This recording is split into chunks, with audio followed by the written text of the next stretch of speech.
you guys' situation to be a quarterback and the offensive coordinator, is there curiosity out there? I mean, what does this look like? I mean, for sure, definitely.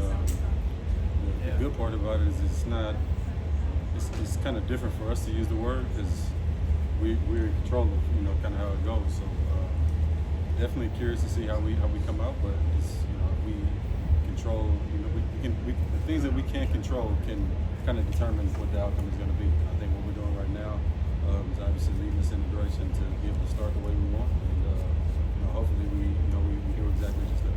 Not a lot of on-field reps, obviously, with Gardner. So how's that chemistry with you guys right now heading into the week? I mean, it's good. We've been improving every day, every week, and it's something that we determined to continue to build on, throughout the entire year. It's not going to be, week 2 we're going to be at our best. So hopefully not. I mean, if we are, then that can be great. But I guess what I'm getting at is we want to continue to get better as the year goes on, when it counts more and more as we get deeper and deeper in the season. But definitely putting some work in right now to lay a good foundation.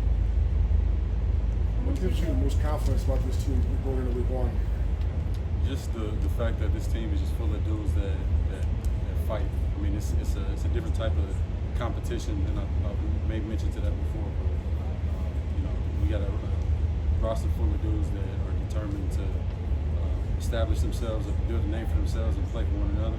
And when you have that, it makes it easy to come together, with a common goal of winning. So everybody's focused on doing their part, and that's been the message from AP so far. Is everybody do what they got to do and handle their part, and we'll be able to do what we want as a team. Davante, obviously with the birth of your son, you had to miss some time in camp. How were you able to stay sharp, stay on top of your game heading into the season? I mean,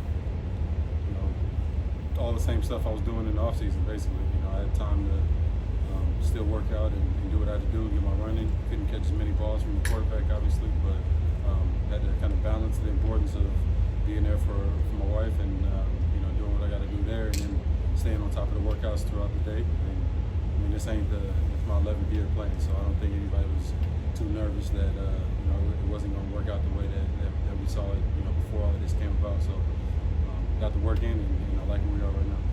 How much of week 1 is more about being able to kind of adjust on the fly, maybe more so than other weeks throughout the season? I mean, it's probably like 90% that, really. I mean, especially when you're playing against a team that got new coordinators and, they switch up the staff and everything. You can watch, Baltimore film, or you can watch Niner film, or whatever it is, where the coordinator came from, but it never really tells the full story because coordinators, I mean, even with the offense, we run a similar offense to the Niners and, maybe the Jets and a couple other teams, but just based off of who you have on your roster, kind of, we don't run our offense the same way that the Niners do, or the Packers, or anybody else that kind of runs a similar offense. So it'll kind of give you a little bit of a tell. You got to watch some tape. So the first couple games are always a little tough with that, but it's something that we locked in on, and a lot of us are used to doing. It's not the first time, and they'll have to do the same with us too. So obviously they can watch a little bit of preseason film. That doesn't really tell the story until you see the guys that are actually going to be in there. So yeah, I mean it's a common thing, so we just got to adjust. You're only going into your 3rd year. There's been a lot of changes with the franchise overall. What do you think it needs to happen this season for to bring some stability to the franchise? Just establishing who we are and winning games. That's really what it comes down to. I think I won't say nobody's questioned it because ultimately what makes you a good team is winning. But you look back to 22 years and just how close we were to being one of the top teams. Just by we finish out a couple of those games, but you're in the bottom when you don't win them. So we're really close to being able to. We obviously got the guys, we got the staff, but football's a tough sport. It's the most team sport that there is. So you get everybody together, all working together to get it done on offense, defense, special teams, whatever it is. That's when you get the best results. And we're working at that right now. Myself with Gardner, what do you think is your favorite trait of his as a quarterback that really helps you as a receiver? I mean, just his ability to, extend plays, his ability to, and his want to communicate and talk through things, whether it's looking at something we've done before, or talking through, something as soon as we come off the field.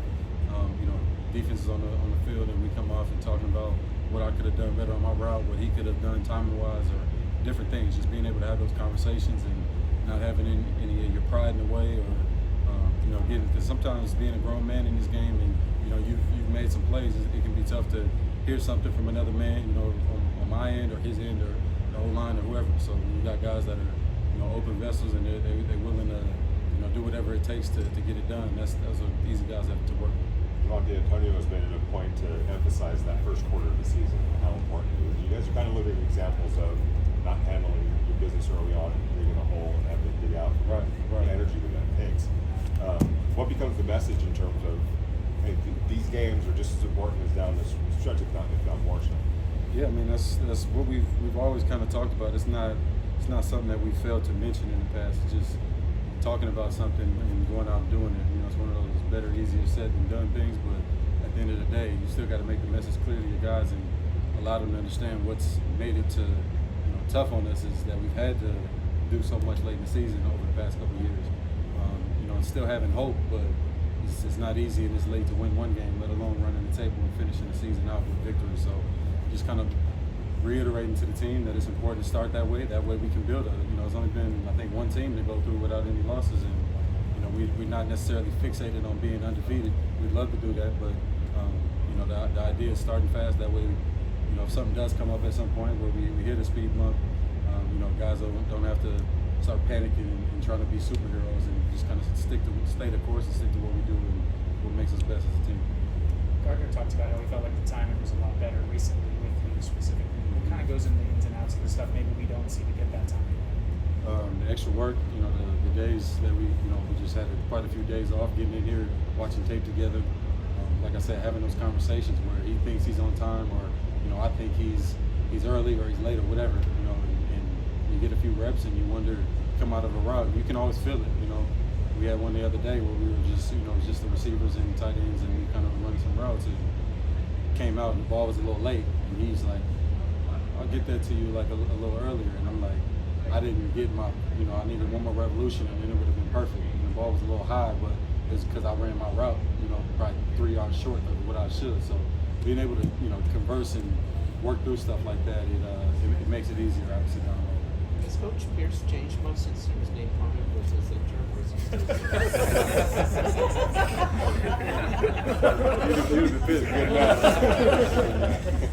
I'm sorry, one time. Has the coach changed much since he's been named Carmen versus being in the term, or is it pretty much the same personality?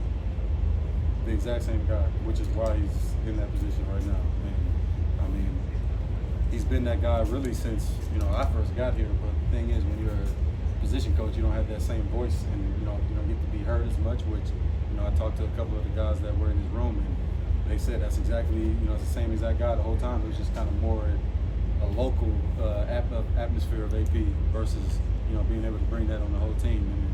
And once he got in the spot, we felt him, and he kind of jumped in there at first and kind of got his feet wet a little bit, and then he just turned into our head coach. Before he even got that real job. So we love it, and he's consistent, and that's a passionate, consistent, fair coach is about all you can ask for in this league. And he definitely knows his stuff too, and he's got a great staff around him to help. So it's been great, working with this new staff so far. You said a couple interviews this offseason that kind of a lot of the rumors that surround your name, some of that stuff kind of made it into the locker room. Yeah. Last year, did you have to do anything extra to sort of address that with the guys, kind of dispel some of that stuff? Or just kind of let it go? I'm mad and glad that you asked that because I actually the other day was getting ready to. My thing is, I don't do a lot of apologizing because I like to be careful about what I say. So when it comes out, things are. This person said this, they said that. I don't like to even jump in and give it attention because then it makes you, look halfway guilty. But at the end of the day, and I'll just address this right now because of the most recent one about Desean Jackson saying whatever he talked to me and whatever. I mean, I almost put a video out the other day, but then I came back on it because I just didn't want to even bring that attention and start, having that in the team's mind, and everything I say ends up, and I'm sure this will be too. But at the end of the day, the facts are the facts, and that is not a fact. I've probably spoken to Desean Jackson maybe 3 or 4 times in my life, and I never had a conversation with him ever, and I put that on my kids. I've never spoken to him about anything.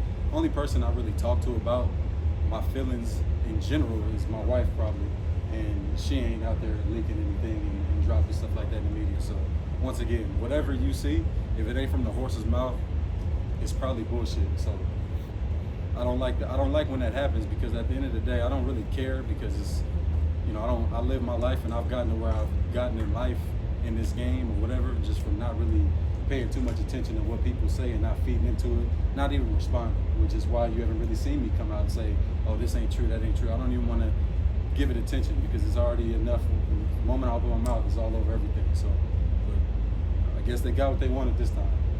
Whatever has been put out there lately is complete BS. I've never talked to Desean Jackson about one thing, so I don't know why. You know, I didn't see the interview, so I don't even want to say, I don't know if that is a real quote that came out or how that played out, but in terms of me being upset or not being happy in this organization, it's just a bunch of BS that's just meant to throw everybody off and get, you know, clickbait. Everybody want to see what Davante Adams got to say, and, you know, he's pissed off in Vegas. If I was pissed off, I mean, I wouldn't be here right now. Like I said, back at my camp, and I think somebody here might interview me then.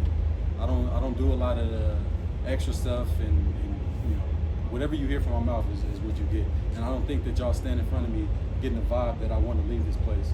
And if you do, then you just feeding into the bullshit that they feeding y'all out there, and that's not reality. So that's what it is. Davante, what are you looking forward to the most this season? Oh man, just having another opportunity to go out there and put some good stuff on tape with my boys, man. It's a whole nother group that I'm with right now. I mean, we're still the Raiders, but it's basically a whole new locker room. I'm just excited to get out there and take year 11, you know, head on and you know, do what I got to do to hopefully help this team win as many games as possible. All good, guys? Cool.